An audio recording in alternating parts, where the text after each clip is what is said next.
Gloria a Dios. En un mundo en el que cada día aumentan los desastres, las tragedias y las guerras, las violencias, como está profetizado, porque Dios está quebrantando este mundo, lo está sacudiendo fuertemente, quiero creer que aumentan cada día los seres humanos que reflexionan ante todo lo que pasa y que se preguntan qué sentido tiene la vida, qué sentido tiene la muerte. ¿Hay algo después de la muerte? Y en esa búsqueda, pues el que busca halla.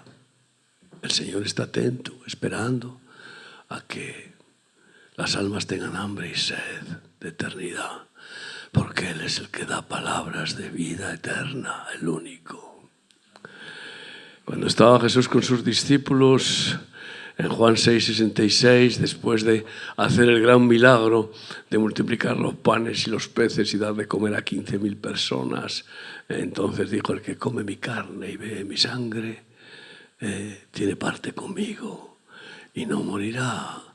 Y entonces todos se escandalizaron, porque los judíos entendían muy bien qué significaba eso. Era un compromiso total con Jesús, con sus palabras.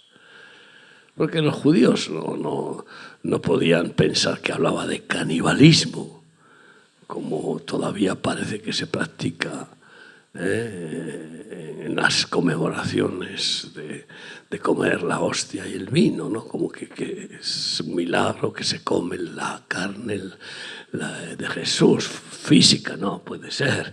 Los judíos entendían muy bien que Dios nunca podría hablar de eso. Entendían que significaba estar completamente identificados con Él, con su verbo, su verdad. Porque tu carne no son los músculos, tu carne, tu naturaleza, tu persona no es el envase, es tu alma.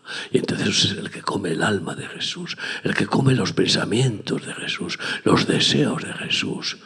Y el que bebe su sangre redentora, no en términos de beber sangre, que está prohibido por toda la Biblia, sino de beber el sacrificio, de purificarse, santificarse. Ese tiene vida eterna, porque la sangre de Cristo es más que suficiente para pagar por todas nuestras culpas, y solo ese derramamiento puede pagar la factura. ¿Qué sacrificio hará el hombre para pagar por sus culpas? No lo hay. Por eso Cristo vino al mundo, para hacer su sacrificio y así pagar toda la factura de todos aquellos que quieran recibir su vida y vida eterna. Y entonces le abandonaron. Todos le abandonaron después de haber visto el gran milagro. No estaban de acuerdo en negarse a sí mismos, tomar la cruz, seguir a Jesús. No estaban de acuerdo en ese llamado a renunciar al mundo, al amor al dinero. No estaban de acuerdo a ese mensaje de someterse a Cristo completamente. Porque incluso los más religiosos lo que quieren en realidad es someterse a sí mismos, es tener un Dios a su manera, es tener un libro religioso a su manera, es tener cultos, tradiciones, etcétera, para poder después seguir haciendo lo que les da la gana. Y así, pues, la incredulidad es menos grave que creer una cosa y hacer lo contrario. Y esa es la hipocresía de hablar de Dios, pero no me comprometo con Dios. Con sus labios me honran y dicen Señor, Señor, pero su corazón está lejos de mí. Y todos le abandonaron. Pero entonces Jesús, solo los apóstoles se quedaron ahí. Y Jesús les preguntó: ¿vosotros también queréis dejarme? No les dio una facilidad: por favor, no me dejéis. No. Jesucristo no quiere forzar a nadie. Jesucristo quiere corazones voluntarios. El que esté con Él, que esté a gusto, contento, enamorado, como Él está enamorado de nosotros. Y lo ha demostrado. Un corazón alegre, voluntario, que le sigue, que le sirve, por amor, no por religión.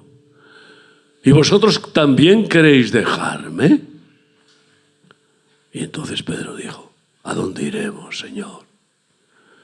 Si solo tú tienes palabras de vida eterna. ¿A dónde iremos? Y esta es la realidad que muchos estarán preguntándose cada vez más, pero ¿esto qué es? ¿A dónde vamos? El mundo se va a hacer pedazos, cada vez está más claro.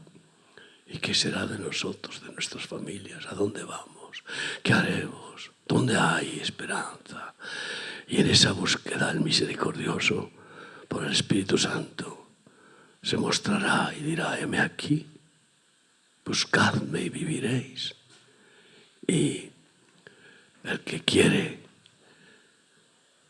recibir el regalo más maravilloso que Dios dio es su Hijo, pues el Señor sigue regalándose para todos aquellos que le buscan, ¿no?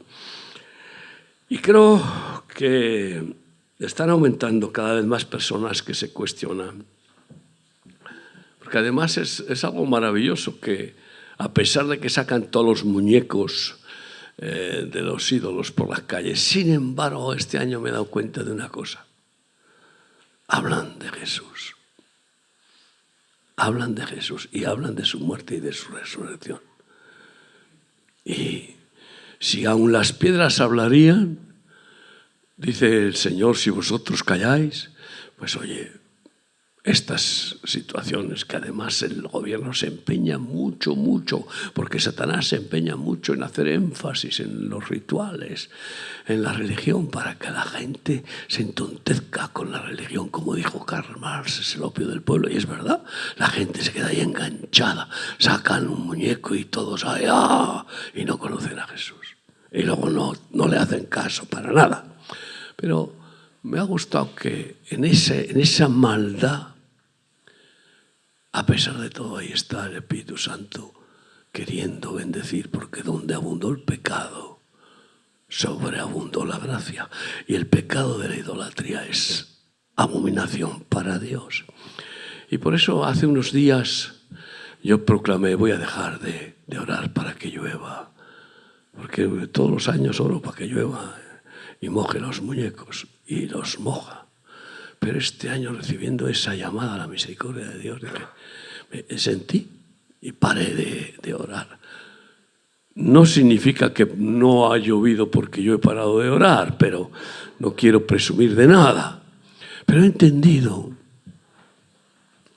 que si los evangélicos, que si los que se dicen verdaderos seguidores de Cristo no confiesan su nombre, mejor que lo hagan los muñecos, que no que se quede sin confesar su nombre. Aleluya. Pablo incluso lo decía, ¿no?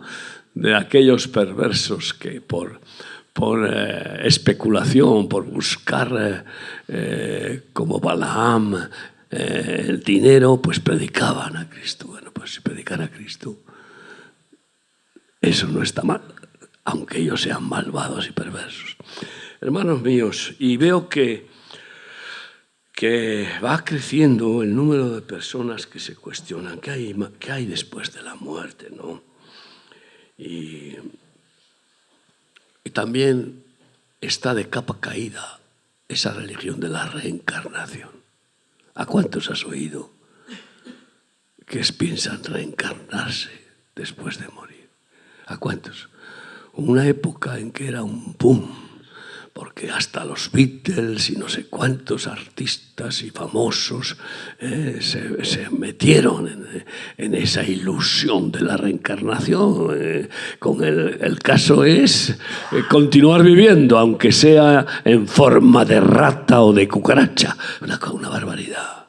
Ya el sentido común se está manifestando y desaparece toda esa blasfemia, basura, ilusión y falsedad de la reencarnación, lo cual no deja más camino que a Cristo, no deja más camino. Y aunque podríamos ver que sí que está creciendo,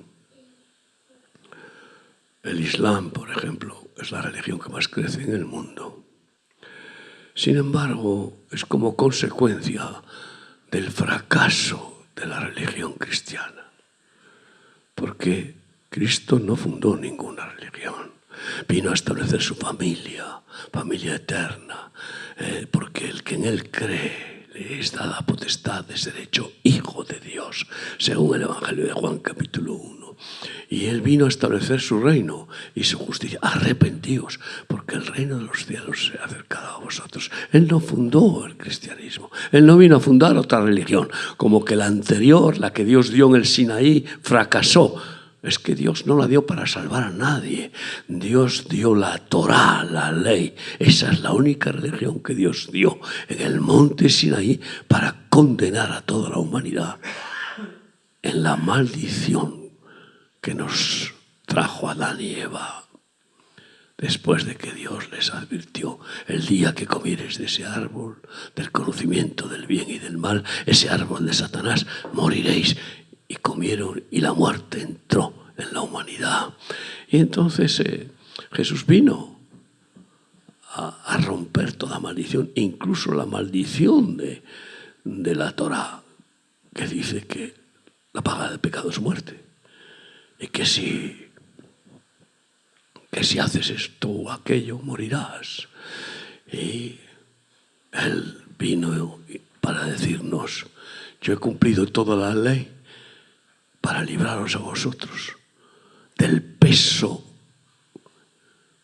inevitable de la ley que caerá sobre vosotros sin mi liberación.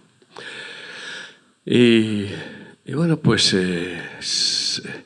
sin embargo, ante una revolución que os aseguro va a ir creciendo, esa revolución santa del verdadero evangelio, que no es una religión, es amor, es fe y amor, es misericordia, es compasión, es perdón, no es ley que corta el cuello, no. Pues va a ir creciendo el ejército de los buenos samaritanos, los que queremos vivir el verdadero evangelio, de dar la vida por nuestros semejantes como Cristo la dio por nosotros, de compartir nuestro pan con el hambriento y todo lo que recibimos de gracia. Y por tanto podemos decir que es imparable. Ya lo vemos. Llegamos a Ucrania y todo el país se nos ha abierto de par en par. Ay, amigo. ¿Por qué? Porque están quebrantados. Y todas las religiones, bla, bla, bla, bla, pero no sacrifican de su bolsillo, porque tienen miedo con la guerra a perder lo mucho o poco que tienen. Y no se sacrifican. Y dicen: estos hablan y hablan, pero a mí me dejan morir de hambre. Llegamos a Turquía, un país musulmán, y ¡bumba! Se nos abren todas las puertas. Y ahí ya estamos dando de comer a 700 musulmanes que se han quedado desvalidos. Y ahora el mismo gobernador del departamento donde estamos está preparando un terreno, aplanándolo con excavadoras para concedérnoslo y darnos permiso de establecer un campamento donde vivan más de 500 personas y allí tengan cama, tengan comida y tengan todo, escuelita para los niños, los juegos, lo que sea. Y curiosamente, la oportunidad de Dios, ¿verdad? Que no son casualidades, nos han regalado 8 carpas enormes, que cada una valen 60.000 euros para empezar el campamento. Más luego carpas auxiliares, más luego, bueno, camión con toda la cocina a tope montada para comedor, etc. Eso es la revolución del amor, porque, como dice Gálatas 5, 22 y 23, más el fruto del Espíritu es amor, gozo, paz, paciencia, bondad, fe, benignidad, mansedumbre y templanza. Contra tales cosas No hay ley. ¿Quién se opondrá a que vayas y des de comer gratis sin pedir nada a cambio? Y des medicinas gratis. Y des ropa gratis. Colegio gratis. Como estamos dando en muchos lugares musulmanes de África. Pues no se oponen. Un ataque de los yihadistas en Níger que arrasaron todas las iglesias evangélicas, las pocas que había en todo el país. No sé si había 12 en Níger. 999 por 1000 musulmanes. O sea, imagínate tú. Y llegaron donde nuestro campamento de remar para arrasarlo. Y los policías se pusieron delante para decir: a estos ni los toquéis. Y los policías musulmanes. ¿Por qué? Porque sus hijos comen allí, tienen colegio allí, porque tienen la prueba de que no somos una religión. Yo ya no creo en ninguna religión. Creo en Jesucristo. Es más que suficiente. Es más que suficiente. Bástate mi gracia, le dijo a Pablo, ¿no? Y entonces, pues yo entiendo que, bueno, que muchos van a despertar a buscar respuestas de por qué. Y van a comparar. Y ante esos frutos, ¿qué harán los tristes y deprimidos si ven que tú siempre estás contento? ¿Qué harán? Dirán: ¿qué tiene este? ¿Qué harán los que están en crisis matrimonial si ven que tu matrimonio lleva, como el mío, 52 años a muerte unido? ¿Qué harán? Esas personas verán y decir: ¿qué tiene esta mujer? Dirán los hombres: a ver si mi mujer se contagia. ¿O qué tiene ese hombre? Dirán las mujeres: a ver si mi marido recibe. ¿Qué harán cuando en esas familias abunda la alegría, el gozo, el manto de alegría del Espíritu Santo está cubriendo esas familias y que todos los hijos están unidos a sus padres a muerte? Como está sucediendo por la gracia de Dios con nosotros. Bendito sea su nombre. Tengo aquí 3 nietos, y bueno, todos los demás están por ahí en distintos lugares sirviendo a Cristo, pero juntos a muerte. ¿Qué harán esas familias? Dirán: ¿qué tienen estos? Yo lo quiero. Ahora los amargados, los que están llenos de odio y que están con el demonio, que solo quiere robar, matar y destruir, puede ser que muchos reaccionen incluso con violencia y con calumnia. Pero cada vez serán menos, porque hay, amigo, cuando ahoga, todo ser humano, por muy incrédulo que sea, pide socorro. Y ahí estamos los socorristas para mostrarles el perfecto socorro que se llama Jesucristo. Lucas 18, 31 a 34. Tomando Jesús a los 12 apóstoles, les dijo: He aquí subimos a Jerusalén, y se cumplirán todas las cosas escritas por los profetas acerca del Hijo del Hombre. Pues será entregado a los gentiles y será escarnecido y afrentado y escupido. Y después que le hayan azotado, le matarán. Mas al tercer día resucitará. Pero ellos nada comprendieron de estas cosas. Y esta palabra les era encubierta. Y no entendían lo que se les decía. No lo entendían porque todavía estaban atados por la Torá, por la religión, y no estaban llenos del Espíritu Santo. Estaban todavía empapados de los prejuicios de las sinagogas, de la religión milenaria, que practicaban todos desde que empezaron a hablar, antes casi. Pero, claro, no pudieron impedir deslumbrarse al ver al Cristo resucitado. El domingo pasado conmemoramos Domingo de Ramos. Jesús entra en Jerusalén subido en un burrito, en un asna y un burrito. ¿Por qué en dos a la vez? Porque él quiere cabalgar a hombres y mujeres para que le lleven por los caminos y por el mundo y así le demos a conocer. Eso es lo que significa en realidad. Y ya saben que yo me presento como un burrito de Jesús. Y entró en Jerusalén y fue la gran fiesta, la Hosanna al Hijo de David, todos con palmas y con cánticos, etc. Y lo primero que hizo el domingo pasado, se conmemora, pero el domingo que sucedió, lo primero que hizo fue entrar en el templo. Y agarró unas cuerdas, hizo un látigo y echó a los cambistas, a los mercaderes del templo, a esos especuladores, a esos amadores del dinero más que de Dios, a esos traficantes de las cosas de Dios. Ay, cuántas religiones son traficantes de las cosas de Dios. Y en realidad, eso, los cambistas, fíjate tú qué tráfico hacían. No aceptaban ninguna moneda que no fuera la propia del templo. Y por tanto, si alguien venía con dracmas, con minas o talentos o monedas extranjeras, que venían de todas las naciones a celebrar la gran fiesta, pues entonces para poder comprar sus pichones o su cordero para presentar sacrificio a Dios en el templo, pues tenían que cambiar esas monedas. Y menudo impuesto de cambio les ponían, les metían unas estafas increíbles, como han hecho algunos bancos, muchos.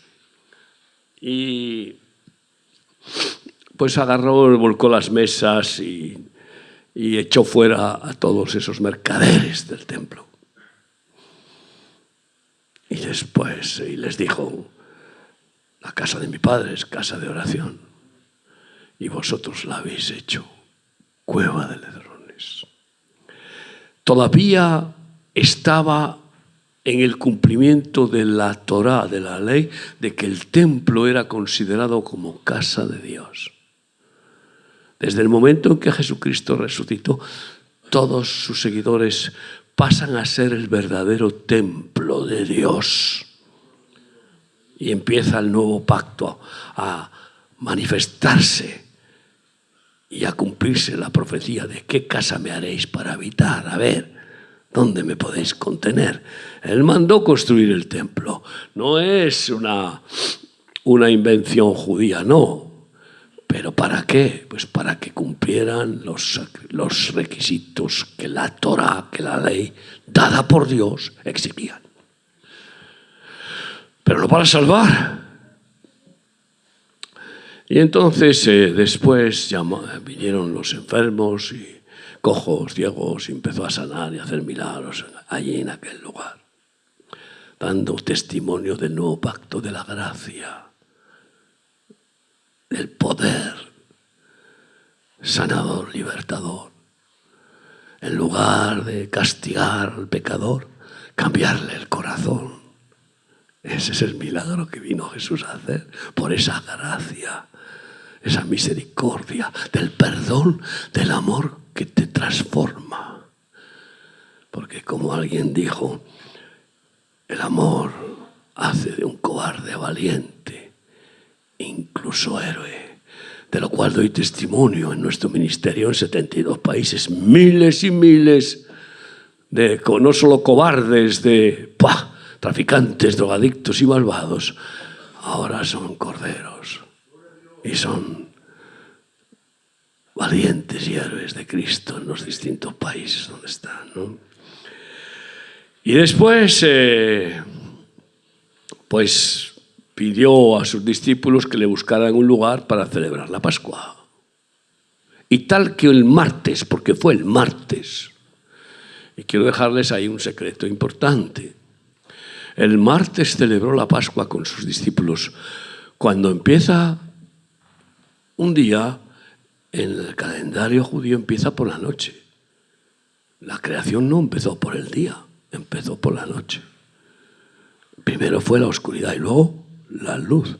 Y por eso si tú vas a Israel, a las 6 de la tarde o cuando oscurece, según la época del año, empieza el siguiente día. Hoy a las 8 de la tarde será mañana en Israel. 8, 8:30, depende. Dicen que cuando una mujer no consiga enhebrar una aguja sin luz artificial, entonces empieza el día siguiente. Y de la misma manera termina al día siguiente. Y por eso, pues,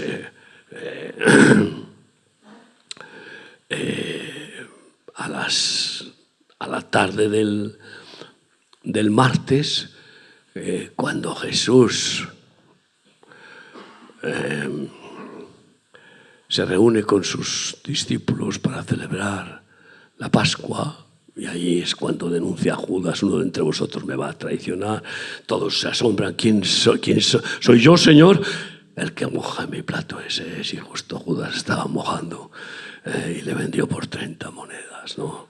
Y después de que mojó y comió, el diablo entró dentro de él. Y Jesús le dijo: ve y cumple.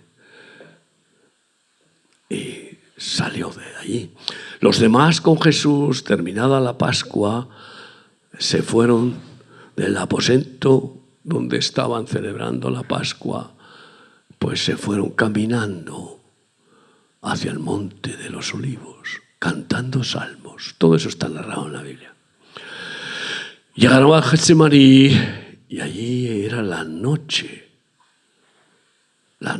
que ya era miércoles, pero bueno, para nosotros la noche del martes. Y pidió que le acompañaran en oración y todos se durmieron. 3 veces les pidió que le acompañaran en oración, y él allí se enfrentó con tragarse toda la basura de la humanidad, como tragársela literalmente. Esa copa que tenía que beber era la copa de la maldad del género, de los seres humanos. Y a tal punto tuvo una tensión tan grande que sudó sangre, y hasta los ángeles vinieron a confortarle.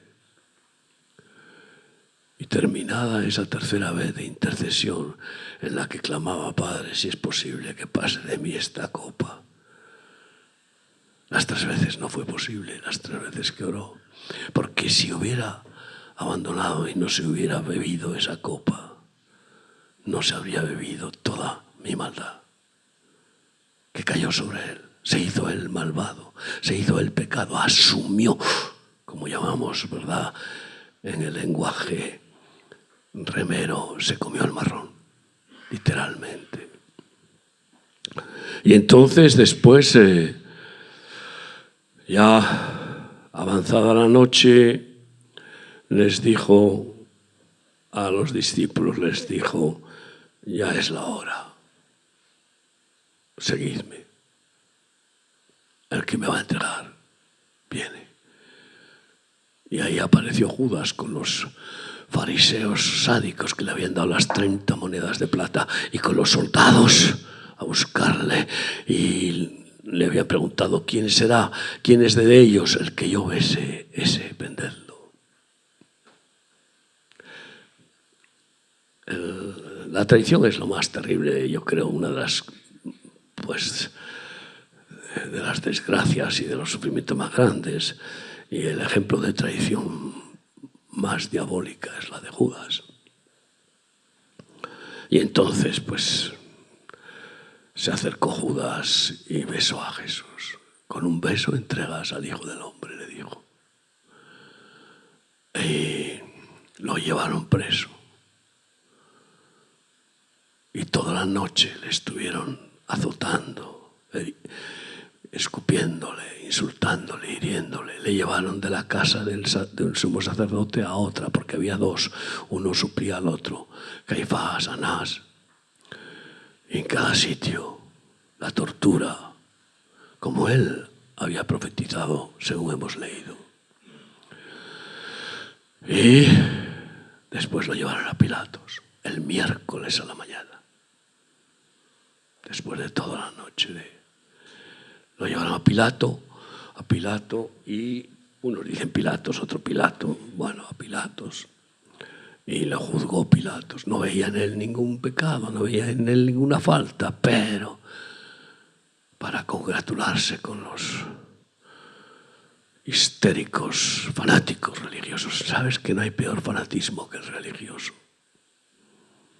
Hay fanatismo político tremendamente diabólico que mata y mata, y el fanatismo comunista ha matado a cientos de millones de personas a lo de la historia. Fanatismo nacionalista alemán ha matado y matado, y así fanatismo de Mao Zedong, bueno, matar a todo lo que se oponga. Pero el peor de los fanatismos es el religioso, porque el religioso mata proclamando que lo hace en el nombre de Dios.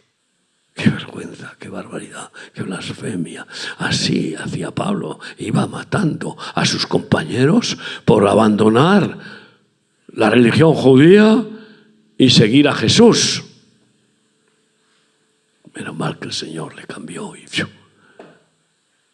se convirtió en el apóstol principal después de Cristo, fue a Pablo. Pero y así la religión católica con la Inquisición, y así el Islam con la yihad, que según el Corán es obligatoria. No la puedes dejar durante mucho tiempo.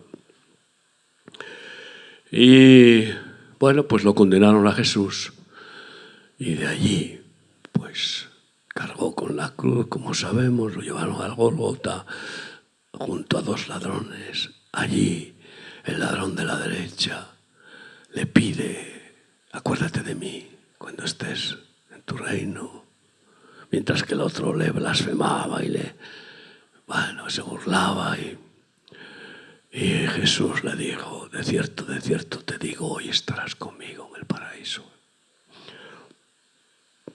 Y sabemos que allí murió. ¿Cuándo murió? El miércoles, porque le llevaron rápidamente a la cruz del Calvario, y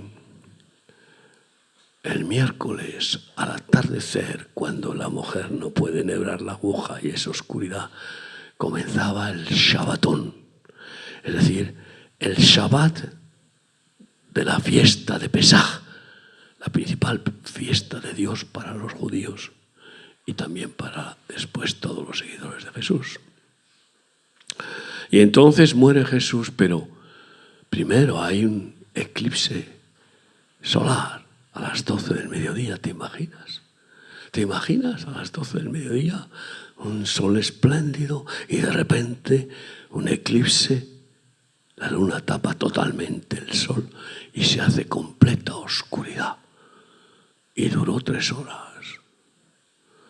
Y a las 3 de la tarde Jesús expiró. No podía morir el viernes, como proclama la Iglesia Católica, y muchos se creen, porque tenía que estar 3 días enterrado, como estaba profetizado incluso por él. Al tercer día resucitaré. Al tercer día, no en el tercer día, al tercer día, cumplido los 3 días. Y si murió el viernes, cuenta, del viernes al sábado,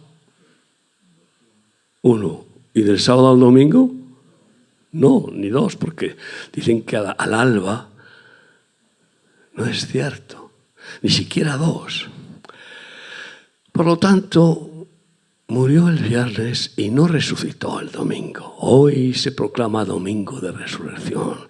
Pero cuando llegaron las mujeres a la tumba para ungirle, ya había resucitado y las piedras de la tumba estaban sueltas. No los ángeles quitaron las piedras de la tumba para que Jesús resucitado pudiera salir, porque al resucitar traspasaba las paredes, como luego se presentó delante de sus discípulos, estando reunidos, traspasando las paredes. Ay, amigos, porque con un cuerpo celestial no tenía materia que le estorbara. Pero Los ángeles quitaron la tumba para que las mujeres vieran que estaba vacía. Ahora bien, si no resucitó el domingo, Dios, que es matemáticamente perfecto, ¿cuándo resucitó? El sábado. ¿A qué hora? Yo creo que Jesús no dejaría ni un segundo. Murió a las 3 y a las 3 resucitó del sábado. Porque Él es el Señor del sábado, como lo dice en muchos sitios. Él es el Dios del Shabbat, el séptimo día es el día de Dios. Por eso algunos lo confunden y como los adventistas quieren obligar a todo el mundo que el sábado sea el día de la bendición y de consagración a Dios, como los judíos, que el pecado imperdonable era que el sábado un judío se dedicara a hacer cualquier cosa. Pero en Cristo Jesús no podemos ser hipócritas y decir el sábado somos como santos y el lunes, el martes, el miércoles, el jueves y el viernes somos unos canallas egoístas. En Cristo Jesús nos hace vivir en un sábado continuo, Shabbat continuo. Venid a mí todos los que estéis trabajados y cargados, que yo os haré descansar de vuestro egoísmo, que es lo que más cansa, de vuestros pensamientos, que son cansinos, de vuestros deseos, de vuestros sentimientos que agotan a cualquiera, para que podáis vivir en mi Shabbat Shalom todos los días de vuestra vida. Resucitó el sábado a las 3 de la tarde. Y no hay otra explicación, Y esto es triste, que durante 42 años de ministerio he visto que son pocos los que lo predican. Yo llevo muchos años con esta revelación que por misericordia de Dios me ha sido dada, ¿no? Y bueno, pues profetiza su muerte y su resurrección constantemente. No voy a repetir, pero por ejemplo, pues en Mateo 16, 21 dice así: desde entonces comenzó Jesús a declarar a sus discípulos que le era necesario ir a Jerusalén y padecer mucho de los ancianos, de los principales sacerdotes y de los escribas, y ser muerto y resucitar al tercer día.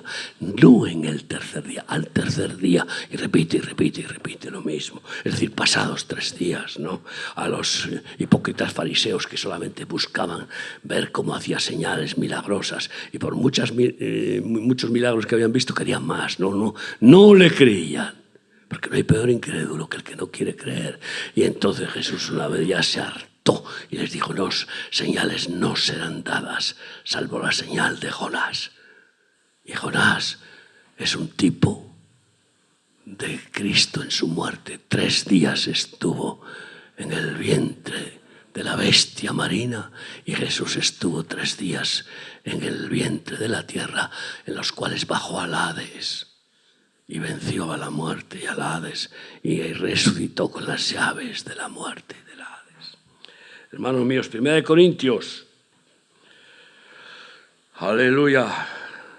Claro que Él resucitó, pero es importante saber. 1 Corintios 15, 12 en adelante. Pero si se predica de Cristo que resucitó de los muertos, ¿cómo dicen algunos entre vosotros que no hay resurrección de muertos? Porque si no hay resurrección de muertos, tampoco Cristo resucitó. Y si Cristo no resucitó, vana es entonces nuestra predicación, vana es también vuestra fe. Si Cristo no resucitó, todo el Evangelio, toda la Biblia, no vale nada. Y ya no hay esperanza. No habría esperanza. Y somos hallados falsos testigos de Dios, porque hemos testificado de Dios que Él resucitó a Cristo, al cual no resucitó, sino en verdad los muertos no resucitan. Es decir, que vamos a ver, ¿en qué quedamos? Porque si los muertos no resucitan, tampoco Cristo resucitó. Y si Cristo no resucitó, vuestra fe es vana. Aún estáis en vuestros delitos y pecados. Entonces también los que durmieron en Cristo perecieron.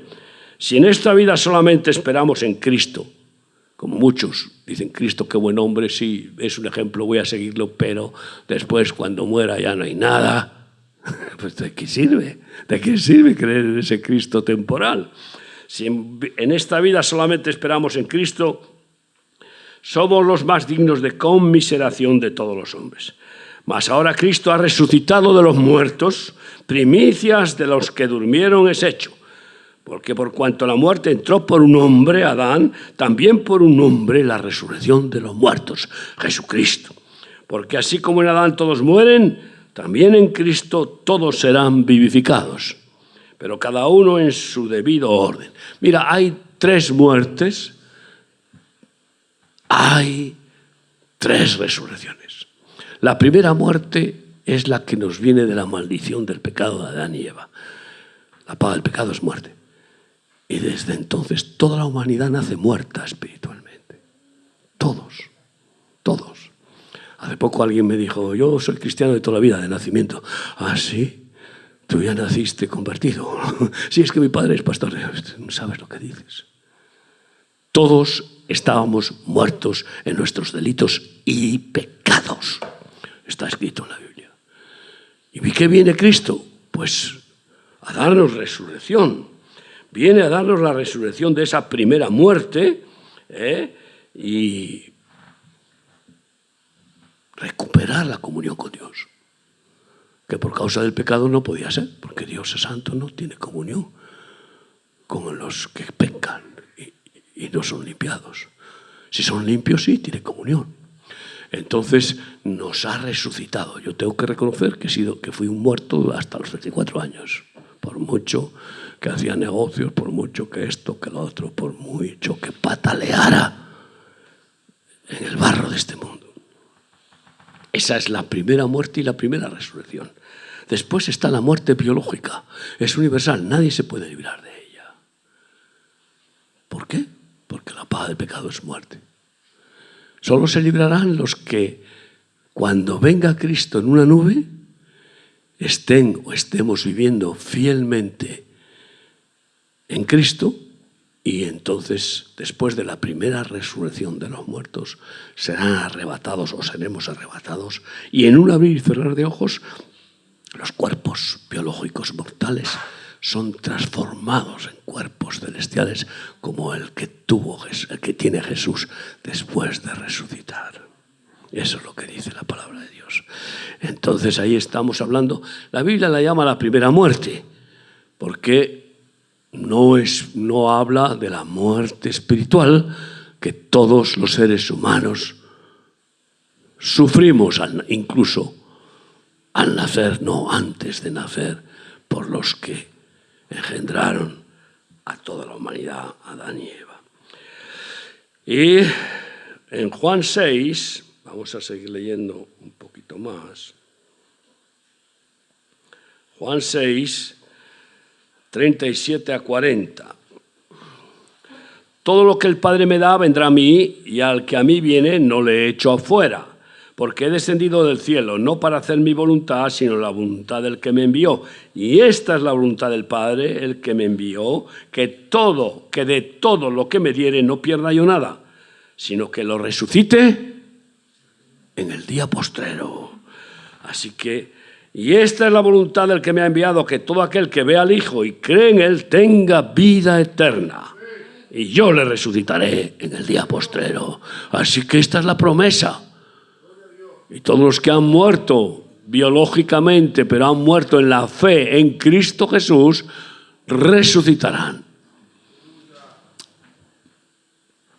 Y todos los que sigan o sigamos muriendo hasta antes de que Él llegue, si morimos en Cristo Jesús, resucitaremos. Los demás no. Ay, amigo. Y en el Evangelio de Juan vemos que Jesús pues se presenta donde Marta y María, y él sabe que Lázaro está enfermo gravemente y no se presenta, espera que se muera para mostrar quién es Jesucristo. Y entonces cuando llega, sabiendo que está muerto, Lázaro ha muerto, entonces se encamina y les dice a sus discípulos, esta enfermedad no es para muerte, sino para que el Hijo de Dios sea glorificado. Y llega ya a Betania y le sale al encuentro Marta llorando, si hubieras estado aquí, el que tú amas no habría muerto. Porque ella tenía fe de que él podía sanarlo, pero no que él tenía fe para resucitarlo. Hay medidas de fe. Y entonces Jesús le dice, tu hermano resucitará. Sí, yo sé que resucitará en el día postrero. ¡Claro! Los ortodoxos judíos creen en la resurrección. Los saduceos, que mezclaron las filosofías helénicas con el judaísmo, no creen en la resurrección. Y esa era la confrontación entre fariseos y saduceos. Y entonces, sí, yo sé que resucitará en el día postrero. Y Jesús le dijo, yo soy la resurrección y la vida. El que cree en mí, aunque esté muerto, vivirá. Y entonces, pues llega allá, se encuentra con que Lázaro lleva 4 días muerto, enterrado. ¿Dónde le habéis puesto? Y sabéis que dice, quitad la piedra. Pero Señor, si ya huele, 4 días muerto. ¿No te he dicho que si creyeres verás la gloria de Dios? Entonces gritó a Lázaro, Lázaro, sal fuera.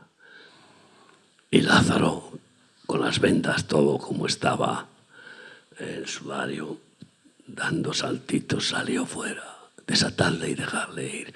Es una expresión también de lo que es una resurrección espiritual.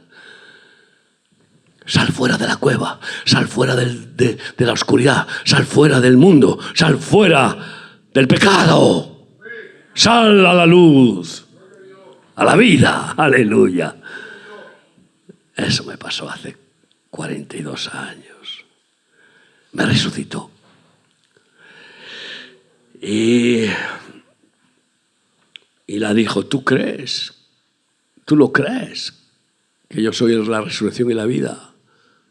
Y ella dijo, yo creo que tú eres el Mesías. Lo creemos nosotros. Creemos que Jesucristo resucitó y que nos resucitará a nosotros. Pues por eso así afirmamos. 2 Corintios 4, 13 al 14. Pero teniendo el mismo espíritu de fe conforme a lo que está escrito, creí, por lo cual hablé. También hablamos, sabiendo que el que resucitó a Jesús, a nosotros también nos resucitará con Jesús y nos presentará juntamente con vosotros. Nos resucitará, ¿lo crees? Levanta tu mano. ¿Tú lo crees? Yo lo creo. Ay. Y si morimos fieles a Él, unos versículos más antes de terminar, Apocalipsis 20, 4. Y vi tronos y se sentaron sobre ellos los que recibieron facultad de juzgar. Y vi las almas de los decapitados por causa del testimonio de Jesús, incluso los mártires, millones a lo largo de la historia, y los que vienen, porque habrá martirio, persecución a la iglesia como nunca. Y por la palabra de Dios, los que no habían adorado a la bestia ni a su imagen, los que no se habían dejado poner el 666, la señal de la bestia, que pronto querrán implantarlo. Ya lo tienen planificado. Y los que no recibieron la marca en sus frentes ni en sus manos, esa marca, el 666, y vieron y vivieron y reinaron con Cristo 1000 años.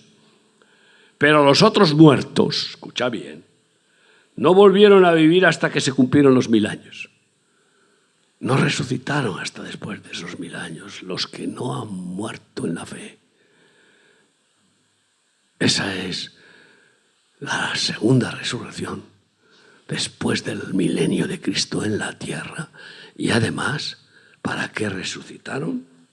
Para juicio. Hasta que se cumplieron 1000 años. Esta es la primera resurrección, la de los que resucitan por haber muerto en la fe de Cristo. Es la primera resurrección. Bienaventurado y santo el que tiene parte en la primera resurrección. La segunda muerte no tiene potestad sobre estos, sino que serán sacerdotes de Dios y de Cristo y reinarán con Él 1000 años. Primera resurrección. 1000 años con Cristo, segunda resurrección de los muertos, incrédulos, rebeldes y blasfemos, para juicio y condenación. Y Bienaventurados los que participan de esta primera resurrección para reinar con Cristo 1000 años, para no experimentar la segunda muerte. ¿Sabes cuál es la segunda muerte? Después de esa segunda resurrección, en el juicio final de Mateo 25, todos esos que murieron culpables sin que su culpa haya sido pagada por Cristo, serán arrojados al lago de fuego con Satanás y sus demonios para siempre. Esa es la muerte segunda, como también lo dice en varios versículos, sobre todo uno de Apocalipsis. Pero es muy largo para seguir con el tema y quiero, por tanto, deciros que todos nosotros hemos crucificado a Cristo. La diferencia es que la mayoría de los seres humanos ni lo creen, ni se sienten con esa culpabilidad. Y nosotros tampoco ya tenemos la culpabilidad, porque habiendo crucificado a Cristo, nos ha declarado inocentes, diciéndonos: yo pagué por tus culpas. Sí que somos culpables, porque si no hubiéramos pecado, Cristo no habría venido a morir por nosotros. Pero Jesús nos perdona y Él paga todas nuestras culpas. Para eso vino a dar la vida, no se la quitaron, sino que vino a darla, ¿no? Y en ese espíritu, ¿qué deseamos para todos nuestros seres queridos? Que tengan esperanza de vida eterna, o que piensen que mueren y como un perro al hoyo y se acabó y no hay nada, o que caigan en la insensatez absurda de las religiones que no dan esperanza.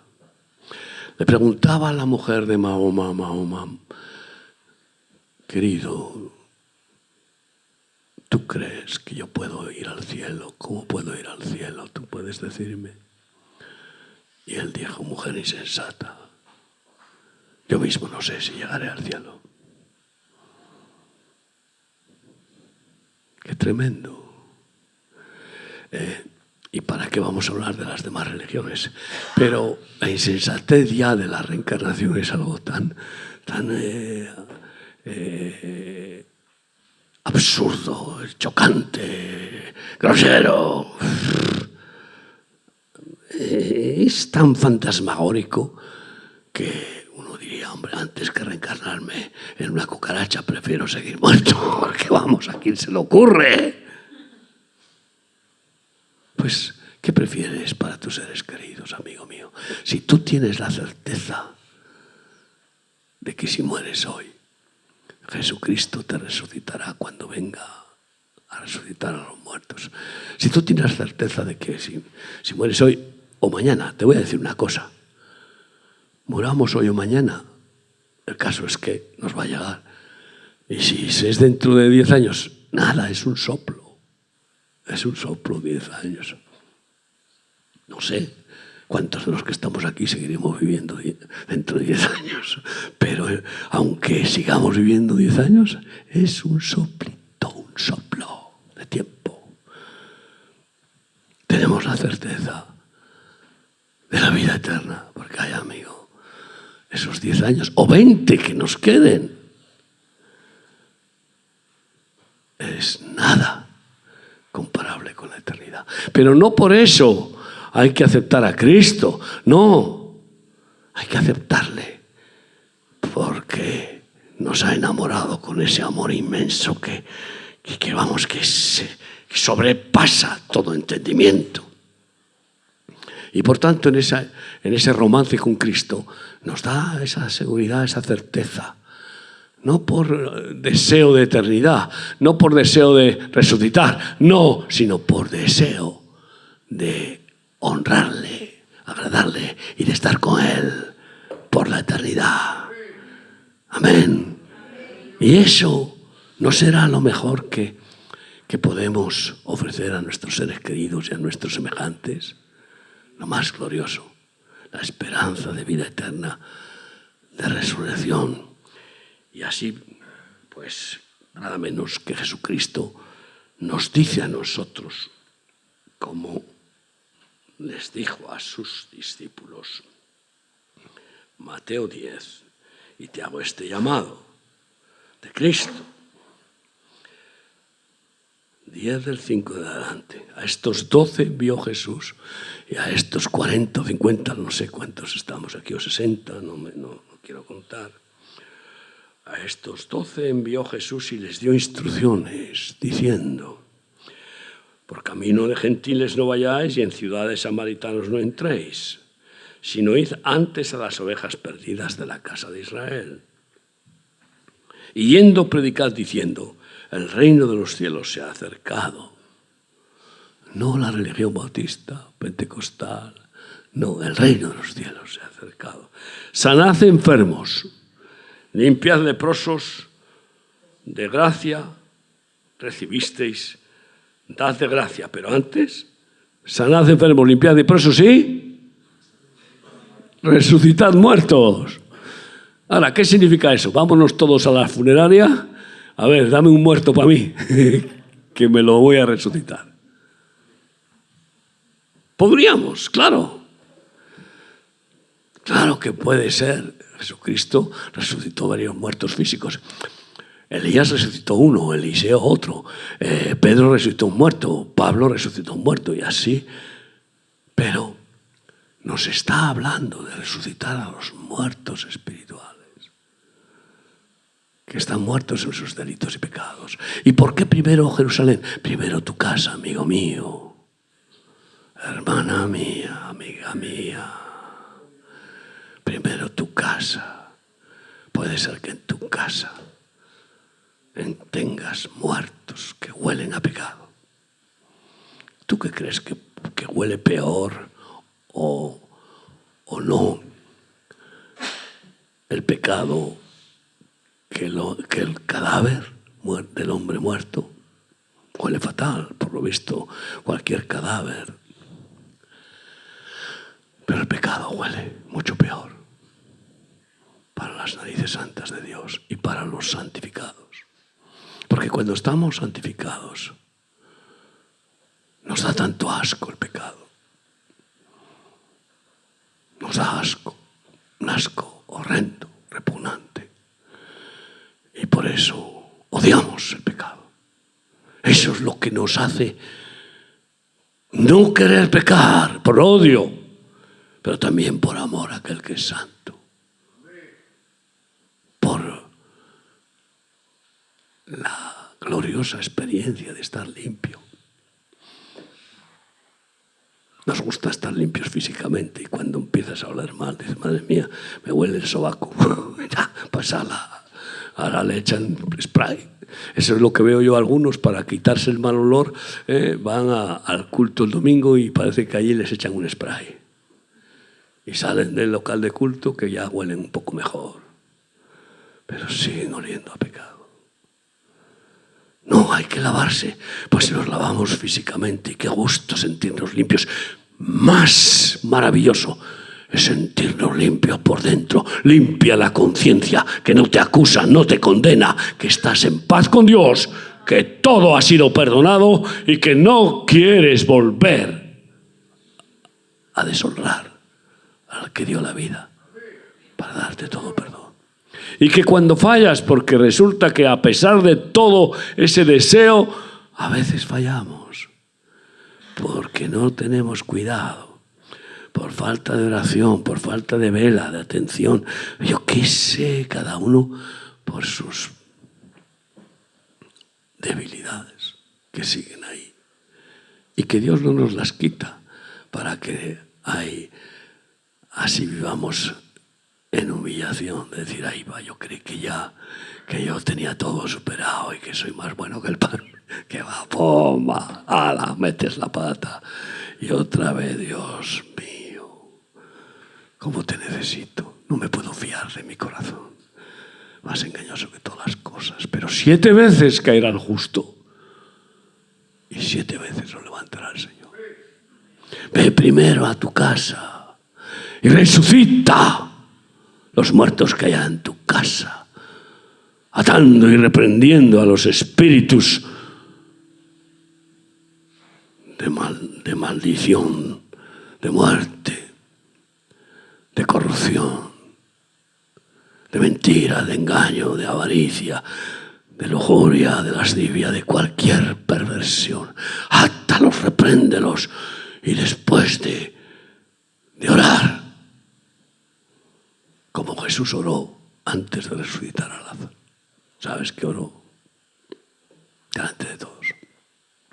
Después ve al muerto y háblale y dale palabras de vida y dile hijo, dile hermano, cuñada, abuelo. Vengo de la parte de Cristo, que es la resurrección y la vida, a pedirte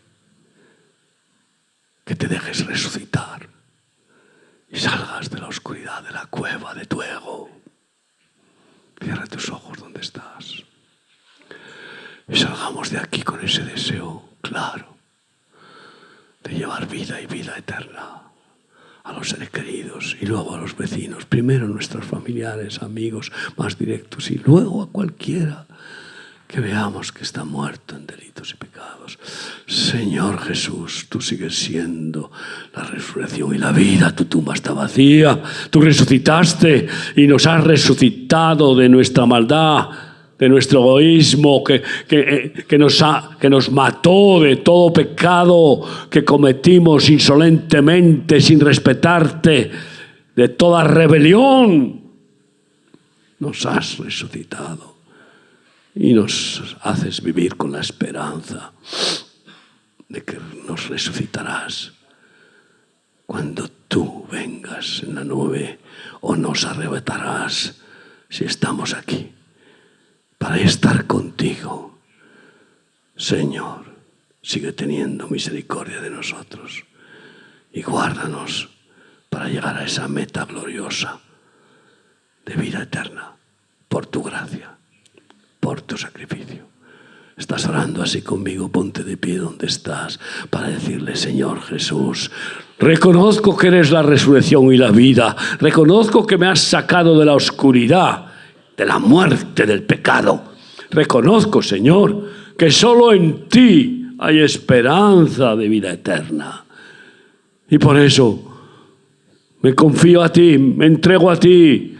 Tómame y úsame para llevar tu resurrección a todos aquellos que pongas en mi camino, Dios mío. Confesarles que tú venciste a la muerte y que diste tu vida para hacerlos vencedores de nosotros. Gracias, gracias por mis hermanos. Úsalos en el nombre de Jesús. Amén.